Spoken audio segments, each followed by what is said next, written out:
The house was too quiet for grief.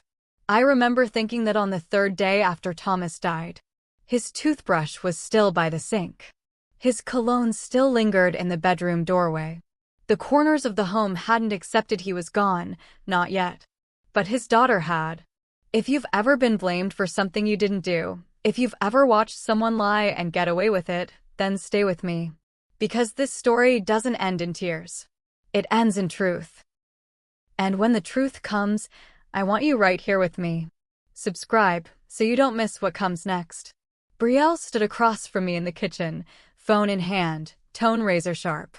"This isn't your house," she said, not shouting, not trembling. "Just cold. You just lived here while he let you." The cruelty didn't surprise me. The timing did. Thomas and I had been married 9 years.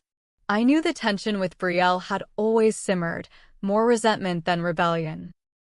She visited sporadically, always with a new opinion about how I was redirecting her father's attention or reshaping the family. But now, without him here, she wasn't simply frustrated. She was circling. It started with her filing an emergency petition to gain guardianship of her younger brother, Lucas.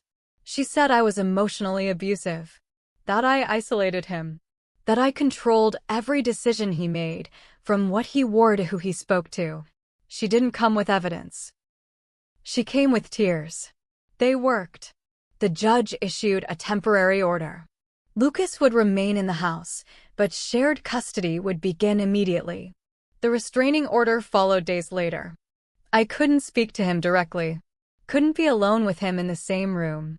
The child I helped raise was now guarded from me like I was some kind of threat. And still, I stayed quiet.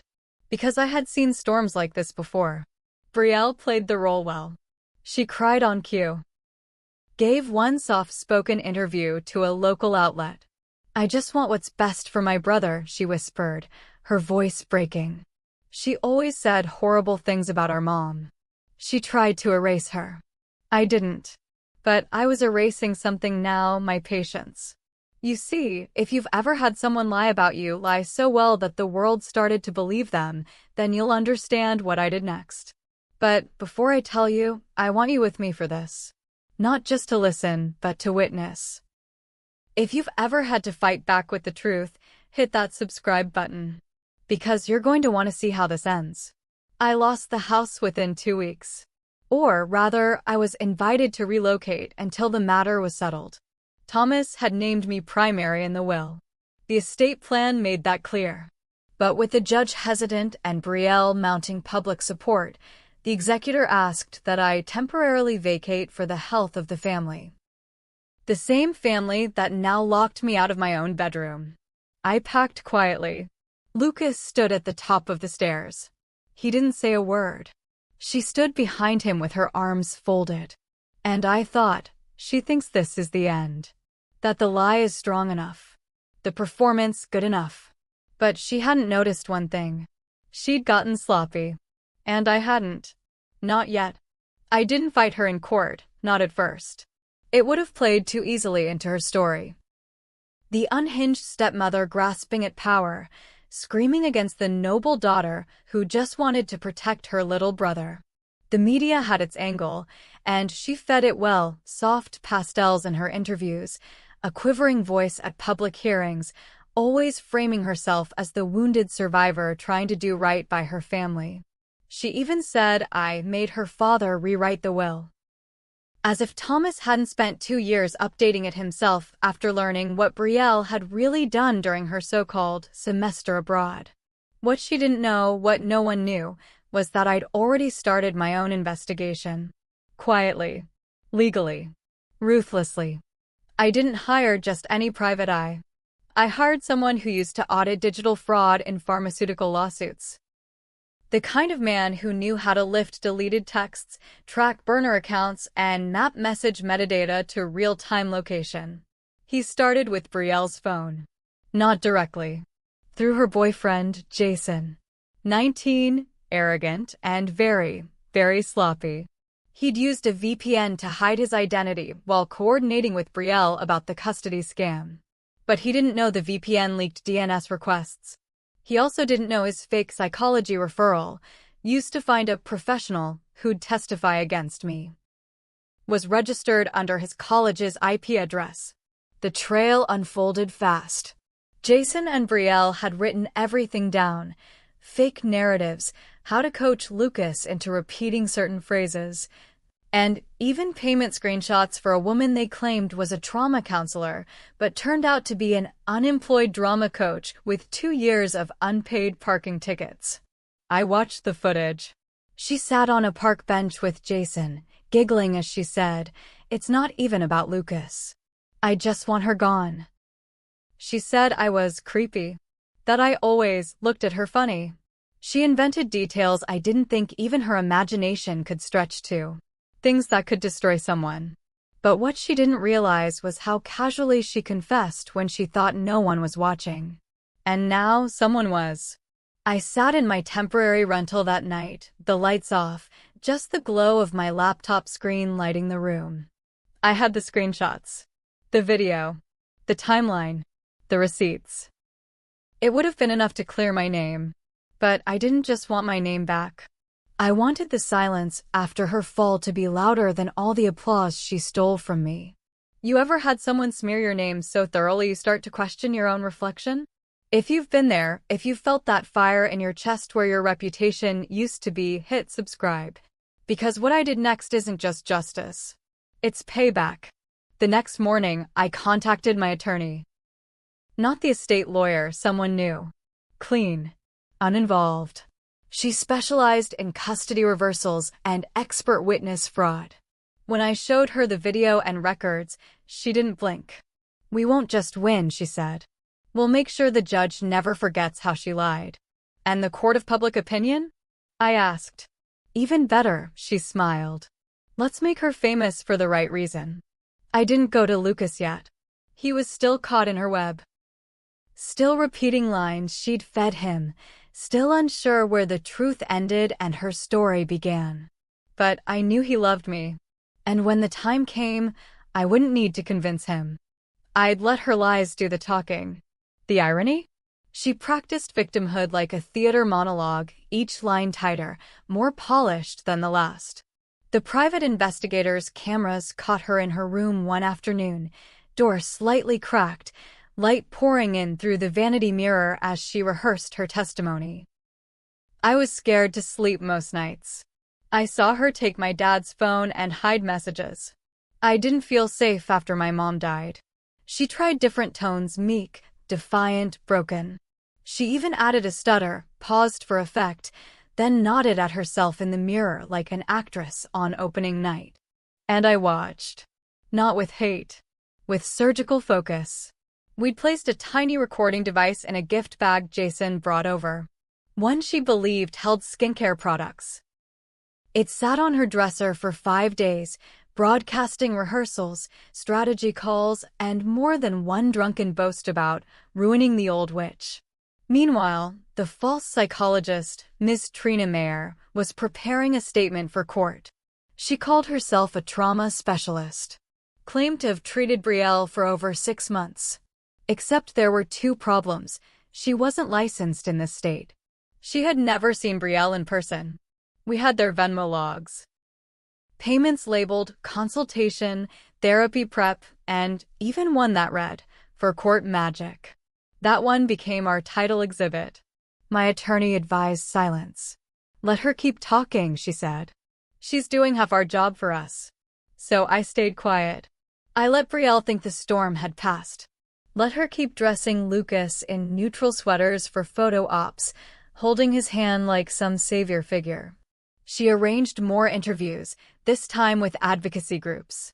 Called me emotionally manipulative. Said I used passive control techniques. She said, "I want Lucas to grow up with someone who sees him, not someone who manages him." The line made headlines. But I already had the punchline. Magnifying glass tilted left. If you've ever listened to someone lie with such conviction it made you question your own memory, hit that subscribe button. Because the mirror she practiced in? It's about to reflect the truth. When we filed our evidence motion, the judge agreed to a closed hearing first. Not because the case didn't matter, but because the implications could spiral. Fraud, perjury, child endangerment. In that hearing, I sat 5 feet from her. She wore a pastel blouse, lip gloss, hair curled in soft, innocent waves. Her lawyer looked smug until Exhibit D hit the screen. The video played. Jason, laughing, "Babe, if you say she hit you, they'll believe it. She's too quiet. It's perfect." Then Brielle's voice, "God, I know. It's like, it's not even personal. She just never belonged here." The courtroom went silent. Even her lawyer dropped his pen.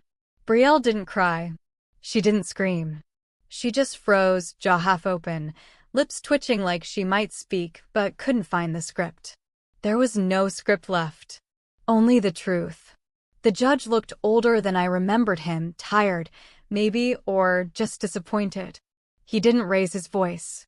Didn't even glance at Brielle for a full minute after the recording ended. He simply leaned back in his chair, laced his fingers together, and said, "Miss Varelli, you may want to stop speaking. Anything further could incriminate you." I didn't look at her. I looked at Lucas. He sat in the second row behind me, beside a court-appointed advocate. His eyes were wide, and he wasn't blinking. I wondered what part of him had known the truth all along. Children feel things, even if they don't understand them. And betrayal doesn't need a vocabulary to leave a scar. The lawyer Brielle had hired tried to recover. Claimed the clips were taken out of context, that the messages were sarcastic or misunderstood.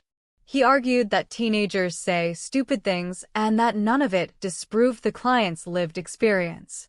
But that was the problem. Her lived experience was purchased, documented, scripted, and now destroyed. My attorney presented the second round of evidence, receipts of payment to MS. Mayor for fabricated therapy sessions, screenshots of coordinated planning to manipulate the family court system, and a letter from a real licensed therapist who had met with Lucas, who confirmed he showed signs not of abuse, but of confusion, placed into a narrative he never agreed to. Then I was called to testify. I didn't speak of vengeance, or grief, or the home I'd been pushed out of. I spoke of bedtime stories, of scraped knees, of the first time Lucas asked me to sit in the front row of his school play. I reminded the court that I'd signed his school forms for 5 years, that I'd sat through his asthma attacks, his nightmares, his silence. I didn't say I was his mother. I said I was the only one who never asked him to choose between love and loyalty. And for the first time since this began, Brielle cried. Not the practiced tears. Not the rehearsed fragility. These were different. Quiet. Shaking. Real. But they were too late. Receipt if you've ever been called a villain for simply telling the truth, subscribe. Because this next part? It's where the world finally catches up to the lie. The judge made his ruling without recess. Custody of Lucas was to be restored to me immediately. The estate would be fully transferred as outlined in Thomas's will.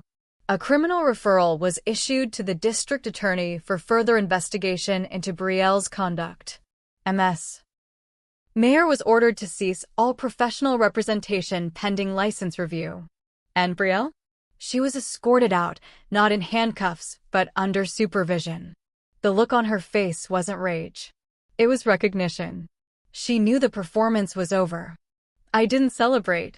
There were no champagne glasses, no triumphant speeches, no smiling news anchors announcing my name like they had hers. When justice arrives after being dragged through the mud, it doesn't feel like victory. It feels like air. Like breathing for the first time in weeks. Like finally standing on a floor that won't fall beneath you. Lucas came home 2 days later. I met him at the door, suitcase in hand, eyes hesitant. He didn't say much at first. Just looked around, like he was waiting for something to feel wrong again. Then he walked over to the hallway wall, reached up, and straightened a picture frame that had hung crooked since the day I was asked to leave.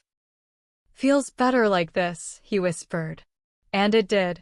Brielle's fallout came fast. The DA filed formal charges: fraud, perjury, obstruction. Ms. Mayer lost her license. Jason was expelled from his university. News stories that once called her brave now called her deceptive, dangerous, the girl who weaponized sympathy. I didn't gloat. I didn't call the press. I simply sent one letter to the last advocacy group that had published her story without verifying the facts. It read, "I hope next time you ask for evidence. Because next time, someone might not survive the lie." Lucas and I rebuilt slowly. He had questions. Some I answered. Others I let him ask out loud without needing replies. There's a grief in realizing someone you love wanted to win more than they wanted the truth. And grief like that doesn't leave through the front door. It dissolves piece by piece in small silences and new routines. One night he asked, "Did you always know she'd do that?" "No," I said. "But I always knew if she did, I'd survive it." Candle, if you've ever had to outlive a lie, subscribe. Because some battles aren't loud, but the victory still echoes. I kept the frame crooked after that. A reminder. Not of her, but of the truth that the worst betrayal isn't in being lied about. It's in being forgotten by people who should have known better. And that the most powerful revenge is being remembered anyway. If you stayed with me through all 5 chapters, thank you. Not everyone survives being lied about. But if you've ever been framed, erased, or quietly replaced, then you already know the truth doesn't scream. It waits. And when it finally speaks, it changes everything. Subscribe, because there are more stories like this. And one of them might be yours.